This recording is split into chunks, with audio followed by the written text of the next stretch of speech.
Labor Day from everybody here at Bright House Sports Network. We'll begin with baseball tonight.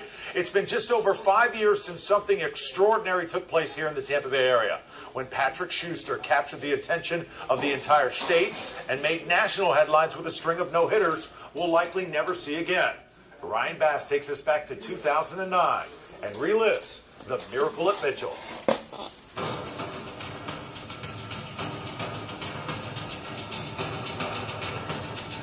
I could put a tennis ball up and he could hit it with a baseball. That's how accurate he was being that year.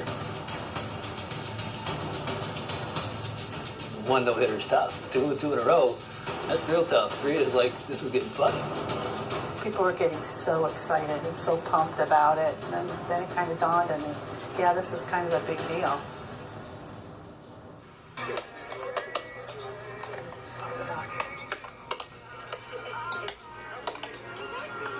Going into that year, I knew that we had the talent.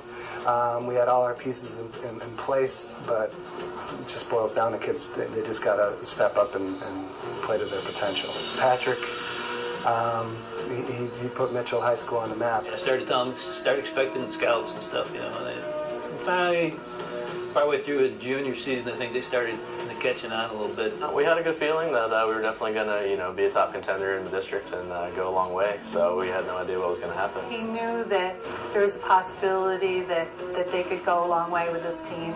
And I think he just knew he had a really good defense behind him. And he just let it go.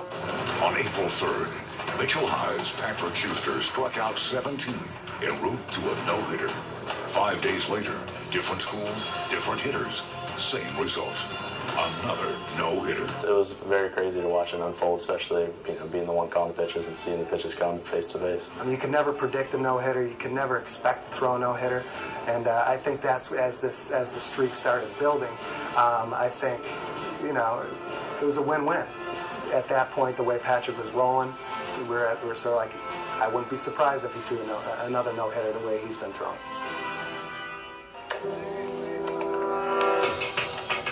The pressure definitely started getting a little more stronger, a little more, we're getting a lot more cameras in our face when we're warming up.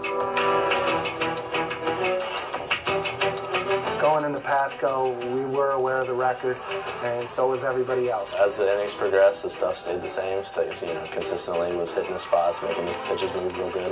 One of the Little League players kept sticking his head through the fence and saying, "You're still throwing a no-hitter, Patrick?" And some of the players are going, "You're not supposed to ask him that, that's superstitious." And Patrick turned around and looked at him and goes, "Yeah, I'm still throwing a no-hitter." So he was being himself. This was sort of a unique situation because they were on every single pitch, every single batter, because you never know, it could be broken in a second. All right, he's got one more pitch.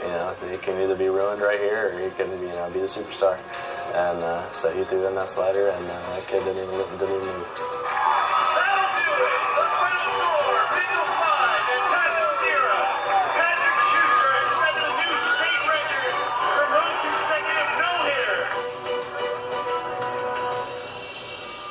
That's why I coach baseball. When you see those pile-ups and you see kids getting excited, even that guy who didn't play very often, didn't get much playing time, he was out there jumping on Patrick. I don't know if I was smiling and excited or just really relieved that it was over, because I got through that one. Our game of the week featuring the Mitchell Mustangs and Gaither Cowboys. Patrick Schuster attempts to throw his 5th consecutive no-hitter. It's an incredible atmosphere here at Countryside High School. We pulled in the parking lot and there was at least 3 TV, the tall antennas up, and we were like, oh my Lord, we didn't expect this. We got there and we were just shocked at the media and the people, and it was just crazy. When we drove up in that bus and saw the crowd and the cameras in our dugout and everything, I said, heck, if we're nervous, he's got to be nervous too,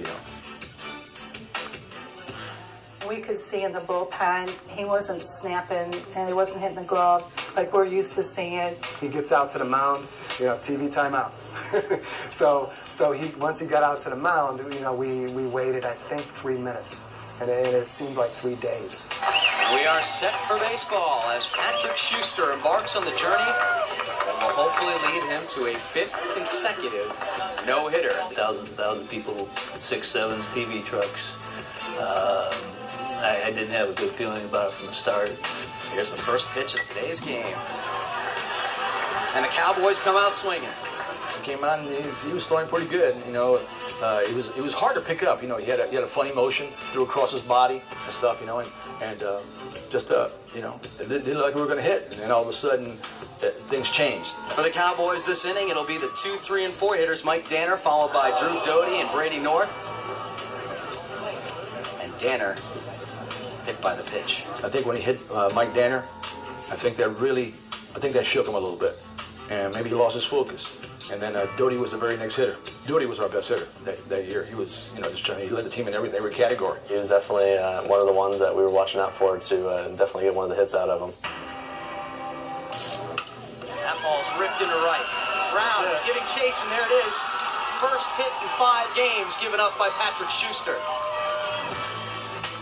It was bound to happen. I mean, it's a good ball club. Drew Doty's a good ball player. You know, had a high average that year, and Patrick actually turned around and looked down the second base and said thank you. I remember him turning around and talking to him. I couldn't hear what he said, you know, but at that point it felt like a weight had been lifted off his shoulders. It's over, but we still have a game to play. You know what I mean? And as a coach, yeah, it was sort of a relief. And losing wasn't in my thought process. So yeah, it's like you got a roller coaster going, and all of a sudden it comes to a screeching halt. The Gaither Cowboys not only end the no-hit streak, they end the Mustang season. He already accomplished way more than anybody expected of him. So at that point, I think the team was more important than a 5th no-hitter. I think they're going to remember this experience. You know, we're still talking about it, what, 5 years down the road, and I think it's a memorable experience. 4 no-hitters in a row. That's something I'm not going to forget. That's a high school feat that'll be long in my memory.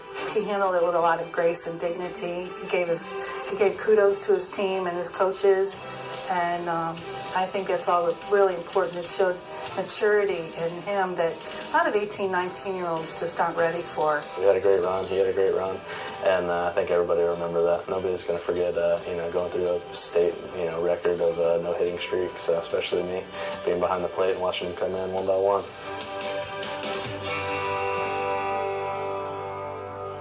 The memories of Patrick Schuster as we welcome in Ryan Bass, who got to relive the story with us. You weren't working for the station at that time, Ryan, but man, I'm sure you got an idea of the great memories that went on at that period. Yeah, and the one thing that I wanted to do with this story is be able to tell it through the eyes of the people that lived it. And that's what really I got to recreate over the last 2 weeks putting the story together, is just learning how much this had an impact, not just on Mitchell High School or Patrick Schuster, but the entire area. And you saw Frank Permui in that story just talking about how this is one of the greatest things he was ever a part of. So it certainly will forever live among the greatest of events that have ever been here in the Tampa Bay area for high school baseball. It was certainly one of the craziest things you'll ever see. That is awesome. And give us an update on Patrick himself. How's he doing now? Patrick's doing well. He was drafted in the 13th round that year in 2009 by the Arizona Diamondbacks. He bounced around a little bit, but now he is back with the Arizona Diamondbacks. And actually, over the July 4th weekend, while we were putting this story together, he got called up to AAA. So he is right now in AAA in Reno. He's doing very well. He's a reliever now, not a starting pitcher. And I asked his parents during the interview, I said, what's it going to mean to you once Patrick gets called up? And his dad said it simply, we're going to be on the first flight out when that happens. So it's really cool to see where he is now. And everybody from his parents to his former coach to his former catcher, they're all anticipating that call to come very, very soon. Nice work. I appreciate it. Thanks. All right, Ryan Bass reporting. Okay, much more to come on High School Scoreboard. Up next, a local track coach has coached some of the sport's best, but coming up, her biggest battle may